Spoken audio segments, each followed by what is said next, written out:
வணக்கம். செல்வகுமாரின் அறுவடை விவசாயிகள், விதைப்பு விவசாயிகள், உலர்த்தும் பணிகள் மற்றும் பல்வேறு விவசாய பணிகள், பொது பணிகள், உப்பள பணிகள், செங்கல் சூளை பணிகள் அனைத்திற்குமான வானிலை ஆய்வறிக்கை. முதலிலே அறுவடை விவசாயிகள். அறுவடை விவசாயிகளை பொறுத்த வரைக்கும் மழைக்கு வாய்ப்பு இல்லை. ஆகவே அச்சமோ பீதியோ கொள்ளாமல் நீங்கள் நிதானமாக அறுவடை செய்யலாம். மிரட்டு வானிலை இருக்கிறது. ஆனால் இன்றைக்கு கூட தென் மாவட்ட கடலோர பகுதிகளில் ஒரு மிரட்டு வானிலை இருக்கும். பனிப்பொழிவை பொறுத்த வரைக்கும் மீண்டும் அதாவது வரக்கூடிய 14 தேதிக்கு பிறகு மீண்டும் 15 தேதிக்கு பிறகு மூடுபனி உண்டாகும். தவிர அதுவரை குளிர் பனிப்பொழிவு இருக்கும் கடலோர மாவட்டங்களில். அதாவது அளவில் குறைந்த பனி, அதாவது மூடுபனி இல்லாமல் குளிர்பனி, நீர்பனி இருக்கும். அதிகமாக மூடிக்கொண்டிருக்காமல் கொஞ்சம் காற்று சாரலுடன் குளிர்ந்த வானிலை நீடிக்கும். நீர்பனி இருக்கும். இது நெல் தானியங்களை அறுவடைக்கு தயாராகக்கூடிய நெல் தானியங்களை நனைத்தாலும் காலை 8-9 மணிக்கு பிறகு அது வெயில் வந்ததும் உலர்ந்து காலை 11 மணிக்கெல்லாம் நீங்கள் உங்களுடைய தானியங்கள்லாம் அறுவடைக்கு தயார்படுத்திவிடும் வெப்பம். ஆகவே வெயில் அதிகமாக இருக்கும். பகல் நேர வெப்பம் மிக அதிகமாகவும் இரவு நேர குளிர் மிகவும் குறைந்தும் இருக்கும். குறைந்தபட்ச வெப்பநிலை குறைந்தும் அதிக வெப்பநிலை அதிகரித்தும் காணப்படும். ஆகவே இந்த நிலை தொடரும். மழைப்பொழிவை பொறுத்த வரைக்கும் இந்த 12, 13, 14 எதிர்பார்க்கப்பட்ட இந்த தூறல் நனைக்கும் மழைப்பொழிவு கூட வாய்ப்பில்லை. மிரட்டு வானிலையாகவும் முடிவடைந்துவிடும். தென் மாவட்டங்களுக்கு தூறலாம், இலங்கைக்கு நனைக்கலாம். இப்படித்தான் தெரிகிறது இந்த 12, 13, 14 தேதிகளில்.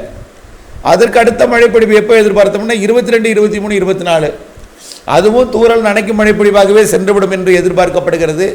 காரணம், நிலநடுக்கோட்டுக்கு தெற்கே சுமத்ரா மற்றும் ஆஸ்திரேலியா இடைப்பட்ட பகுதியில் 2 வலுவான புயல்கள் உருவாகி இருக்கு. நிலநடுக்கோட்டுக்கு தெற்கே இந்த 2 புயல்களும் அது நிலநடுக்கோட்டில் இந்தியாவிற்கு தெற்கே இலங்கைக்கு தெற்கே நிலநடுக்கோட்டை ஒட்டி வந்து அமைந்து பிறகு அது தெற்கு, அதாவது மடகாஸ்கர் மற்றும் யூனியனுக்கு ஒட்டி சென்றாலும் அதை தாக்காமல் சற்று மேற்கு புறமாக கிழக்கு புறமாக பயணித்து அது நம்முடைய பகுதி காற்றை, அதாவது வடதுருவத்திலிருந்து நம் பகுதி வழியாக குளிர்காற்றை ஈர்த்து பயணிக்கிற காரணத்தினாலே குறைந்த அழுத்த காற்றோ, அதாவது காற்று சுழற்சி காற்று, கிழக்கு காற்று நுழைவதற்கு சாதகம் இல்லை.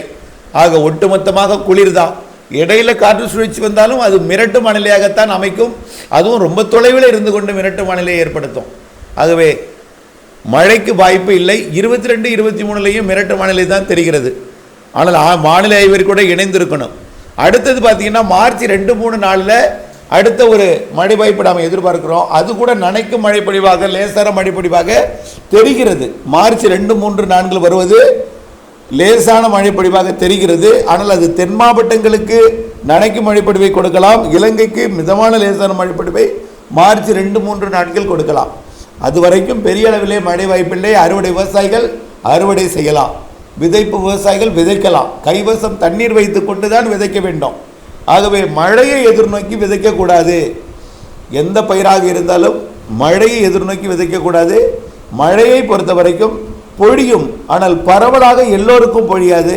நாம் விதைத்து விட்டு வானத்தை எதிர்பார்த்து கொண்டு காத்திருந்து ஏங்கி கஷ்டப்படுவதை விட மழைநீர் சேகரிப்பு அமைப்பை ஏற்படுத்தி வைத்துவிட்டு மழை பெய்த பிறகு அதை தேக்கி அதிலிருந்து சீராக தண்ணீர் பாய்ச்சி விவசாயம் செய்வதற்கு நீங்கள் மாறிக்கொள்ள வேண்டும். ஏற்கனவே வடகிழக்கு பருவமழை காலத்தில் பல மாவட்டங்களில் வெள்ளப்பெருக்கு ஏற்பட்டது. அது அப்படியே கடலுக்கு போய்விட்டது. இப்பொழுது விதைப்பதற்கோ பாய்ச்சுவதற்கோ தண்ணீர் இல்லை. அது இப்படி நாம் நினைத்து கொண்டிருக்காமல் நம்முடைய விவசாய முறையிலையும் மாற்றம் வேண்டும். மழைநீர் சேகரிப்பு அமைப்பு வேண்டும்.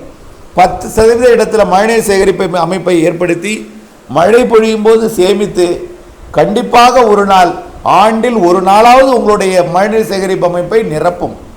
கண்டிப்பாக பல முறை கூட சில இடங்களில் நிரப்பும். ஆகவே நிரப்பி வைத்து கொண்டால் தேவைக்கேற்ற பயன்படுத்தி நாம் கைவசம் தண்ணீர் வைத்து கவலை இல்லாமல் விவசாயம் செய்யலாம். ஆகவே விதைப்பை பொறுத்த வரைக்கும் மழையை எதிர்நோக்கி விதைக்கக்கூடாது. ஆனால் கோடை மழை இருக்கிறது. கண்டிப்பாக ஏப்ரல் மேயில் வலுவான நிகழ்வு தலா 1 மாதத்துக்கு 1 இருக்கு. ஆனால் அப்படியே வந்தாலும் அது சென்னை ஒட்டி போகுமா, டெல்டா ஒட்டி வருமா, இலங்கை கடந்து தென் மாவட்டங்களா? இலங்கை கடந்து தென் மாவட்டங்களுக்கெல்லாம் பெரும்பாலும் வாய்ப்பு இல்லை. பெரும்பாலும் வடக்கு டெல்டா, வட தமிழ்நாடு, தெற்காந்திர பிரதேசம் இதை ஒட்டித்தான் வரும். இருந்தாலும் காற்று சுழற்சி மழை பொழிவுகள்லாம் இருக்குது தென் மாவட்டங்களுக்கு.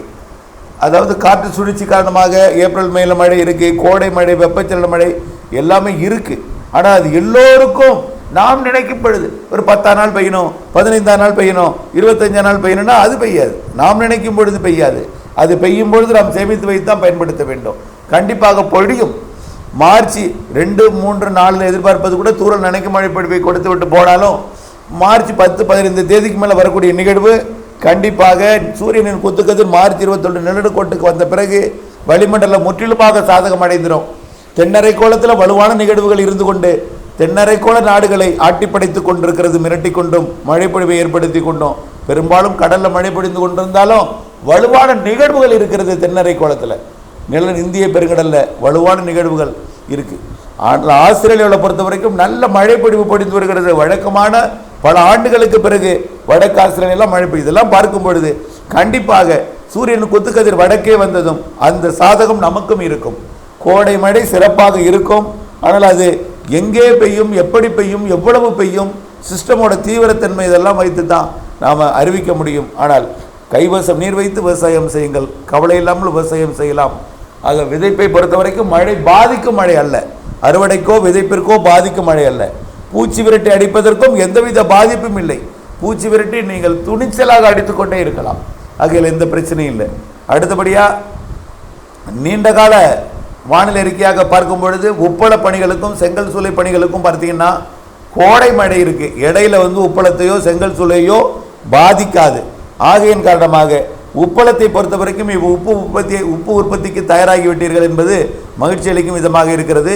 தொடர்ந்து நீங்கள் உப்பு உற்பத்தி பணியை செய்யலாம். ஏப்ரல் மே வரைக்கும் நல்லா செய்யலாம், ஜூன் மாதமும் செய்யலாம். ஆனால் இடையில 2 வலுவான நிகழ்வு இருக்குது. அது வரும்பொழுது எந்த திசையில் வருகிறதோ, எங்கே மழை பெய்யுதெல்லாம் அந்த நேரத்தில் பார்த்து சேதப்படுத்தினால் மீண்டும் தயாராகி கொள்ளலாம். இல்லை என்றால் நம்ம அந்த மழையை எதிர்நோக்கி நிறுத்தி வைக்கவும் தேவையில்லை. ஆனால் மழை பொழிவு இருக்கிறது. கோடை மழை ஏப்ரல் மேயில், செங்கல் சூளைக்கும் அதே தான். ஏப்ரல் மேல மழை இருக்குது. வலுவான நிகழ்வு மாதத்துக்கு 1, மாதத்துக்கு 4 நாள் தான். பிற நாளில் வெயில் கண்டிப்பாக எல்லாத்துக்குமே செங்கல் சூளைக்குமே சரி உப்பு உற்பத்திக்கு நன்றாக ஒரு கை கொடுக்கக்கூடிய வெயில் இருக்குது. ஆனால் அதே நேரத்தில் சராசரி வெயில் தான். ஆகவே வெயிலும் இருக்கும், மழையும் கோடை மழை இருக்குது. பெரும்பாலும் கோடை மழை 4 நாளாக இருந்தாலும் பிற நாளில் வெயில் இருக்கும். ஆகவே பாதிக்கும் மழை என்பது குறிப்பிட்ட சில நாட்களில் கொடுத்து விட்டு போனாலும் அந்த நாள் அந்த நிகழ்வு எங்கே வருகிறது என்பதை பார்த்து நான் அறிவிக்கிறேன். தொடர்ந்து அப்டேட்ஸோட இணைந்தே இருங்கள்.